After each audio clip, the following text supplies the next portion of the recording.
کی په کوم وخت دا پارټي د مرحله ته وداخله سواله ملګرو زموږ د کام زموږ د ولس ضرورت هم د یو داسې پارټي دی لکه ملي جمهوریت غورځنګ چې هغه پر حقیقي بنیادو باندې جمهوری مترقي سیاست کوي او هغه استعماري قوتونه چې په دې ملک کې پښتون یې محکوم کړی دی نور محکوم قومونه یې محکوم کړي دي او د دوی استعماري بالادستي نور مضبوطه شوې ده جبر او استحصال نور زورور شوی دی د دې وجوهات دا دي چې په ملک کې سیاست کمزوری شوی دی او بیا زموږ د پښتون قومي تحریک سیاست د تنزلي او د کمزوري ښکار شوی دی د دې کمزوري او تنزلي وجه دا د هغه قوتو طاقت جوړ شوی دی او کمزوري دا نه ده چې زموږ ولس ملګرتیا نه ده کړې زموږ سیاسي کارکونانو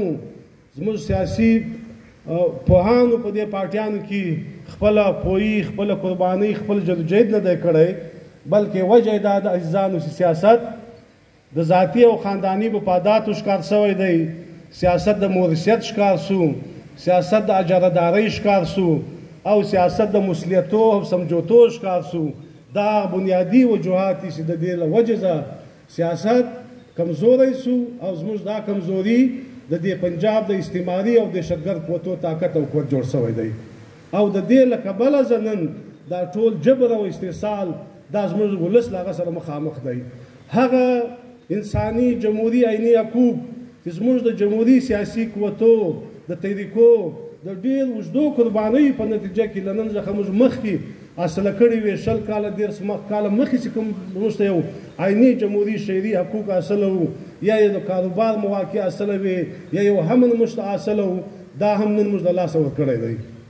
د دې بیرته د راوستلو دپاره بیرته خپل سیاست توانا کولو دپاره دا نوی نسل دا ځوانان چې زموږ د آبادي 70% په دې مشتمله دي دا ټوله سیاست له تعلقه شوي وو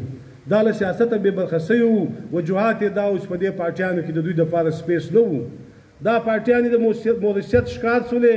دا پارټیان یو کمپنیانې جوړې شولې دا نوی نسل د هغو صلاحیتونه ټول ضایع روان وو نو په داسې حالاتو کې داسې ضرورت پیښ شو زموږ د قام د ولس چې همدارنګه یو جمهوري مترقي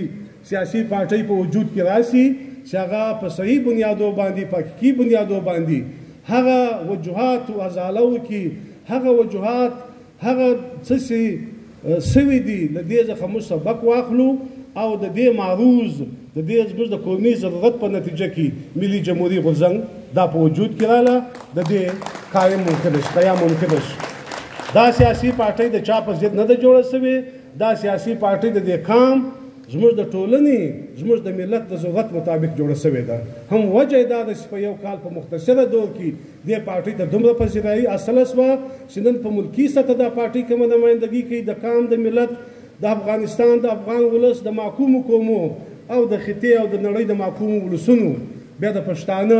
که بیا یې په عملي میدان کې کوي د مصلحتو د سمجوتو څخه پاک سیاست واضح سیاسي موقف او ځوانانو ته مواقع ورکول چې د دې پارټۍ ټولې تنظیمي ادارې تاسو وینئ چې اکثریت په ځوانانو مشتمله دي دا زموږ نفسرۍ دي دا ځوانان دا زموږ مستقبل دی د دې صلاحیتونه دا په منظمه سیاسي قوت او طاقت په فیصله بدلول په دې سیاست مضبوطه کړي په دې سیاسي پارټیانې مضبوطه کړي سیاست په مخصوص اشخاصو باندې یا په مخصوص خاندانو باندې مخ ته نه ځي دا په ولسونو ځي دا په ځوانانو ځي دا په سیاسي کیډرو دا په سیاسي کارکونانو مخ ته ځي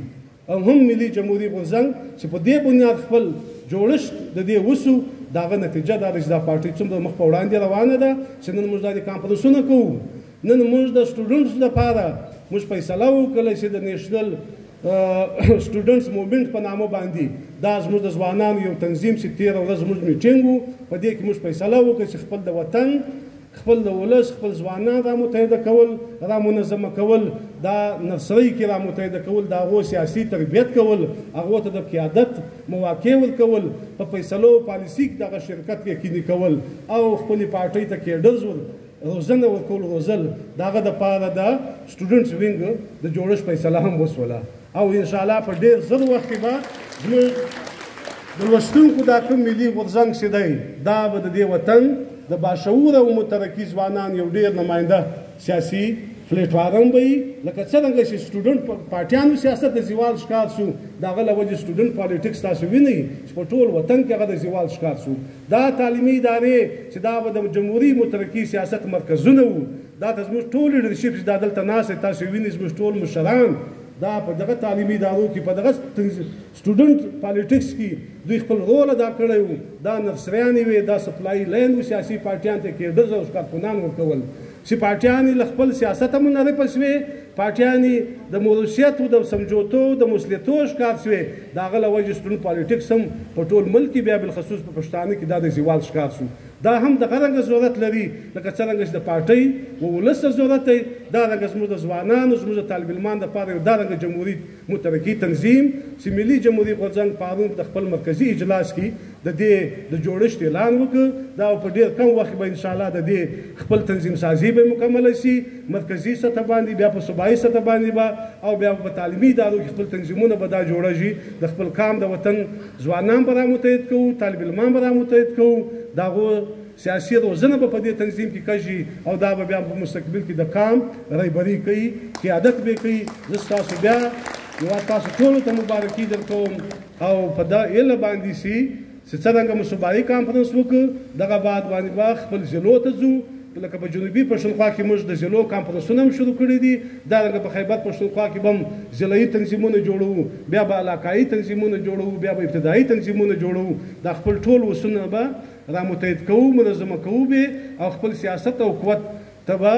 اضافه ورکوو سیاست به توانا کوو او د هغه په ذریعه به د دې استعماري او پښتون دښمنه قوتو ته شکست ورکوو ډېره مهرباني ستاسو